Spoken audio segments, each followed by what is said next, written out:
World War II bunker simulator. Is it worth a buy?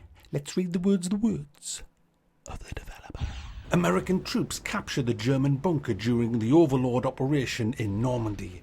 Your goal is to defend it at all costs. Eat, sleep, cook, scavenge and shoot, but above all stay vigilant, as the fearless enemy won't hesitate to take advantage of your weaknesses. Welcome to World War II Bunker Simulator. Now this is an early access indie game that's just about to come out. In fact, it might be out by the time you actually watch this. I have no idea why you're an American in this. Surely, for my money, you should be playing as a German in a German bunker and trying to defend it and survive in this.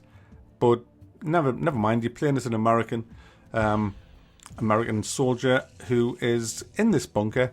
It's a German bunker captured, and you've got to survive, and you've got the usual stuff for survival. You've got to sleep, you've got your stamina bar, that all these things will start going down as you get tired. You've got an eat meter, a water meter for your hydration and things like that.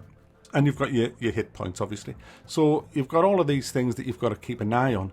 Now, every day you go onto your radio, you do the Morse code password, and then you'll get a series of quests to do. That might be just going on patrol, it might be making something, it might be doing something, cleaning stuff, making sure that the base is in good condition to be defended.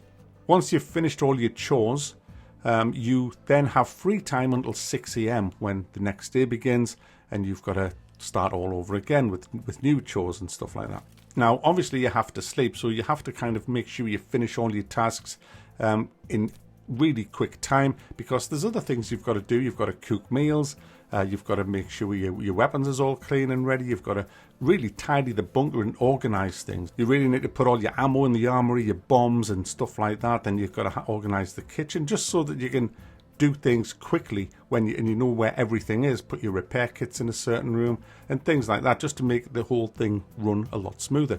Now, the Germans, they can attack the bunker what seems like at any time. You'll get a warning that Germans have entered the bunker, and then you've got to quickly grab a gun and defend it, which makes it quite exciting, quite fun.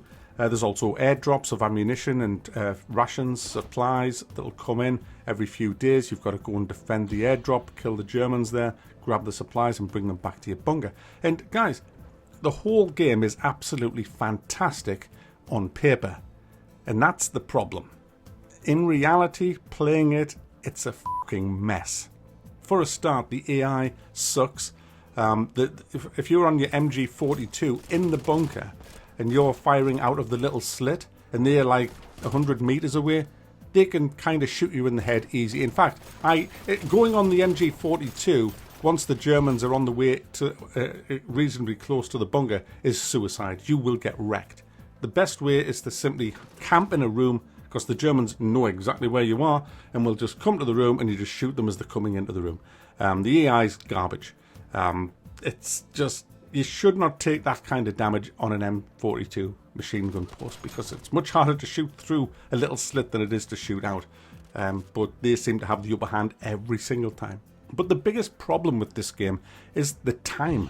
The clock's ticking all the time, and you literally don't have enough time to do half of the things that you want to do each day. Your missions alone can take up the bulk of the day, and especially if you're getting hit with random raids, that can take up a couple of hours just cleaning out your bunker. Many a day I would find that I'd ran out of stamina, so I still had enough food and water going off. I had my hit points good, but I had no stamina, so I was crawling around at a snail's pace. And if it's like the middle of the night, like 4 or 5 in the morning, and you go to sleep, you're only getting a couple of hours sleep, so the entire next day is totally and utterly wrecked. Now, you can get adrenaline to keep off the fatigue, but it's not enough.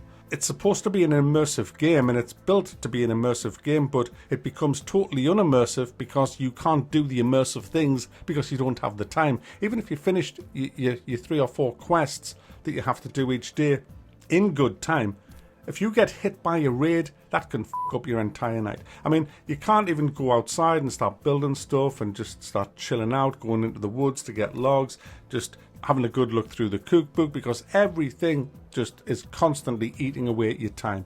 And I found it became very frustrating and not enjoyable, simply because of the time. It's the time. It needs fucking buffing. It's just hideous. so unbalanced. I can't believe how unbalanced it is. It's just nuts, absolutely nuts. So unfortunately, I'm thumbing this down.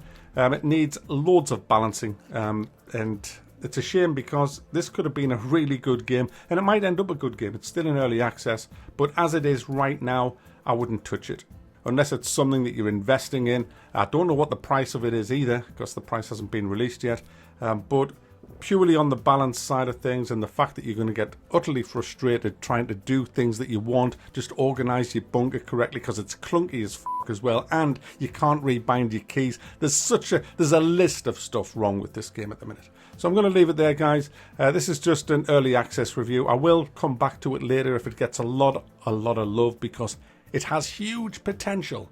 It's just a shame that the state that it's in now is more frustrating than fun.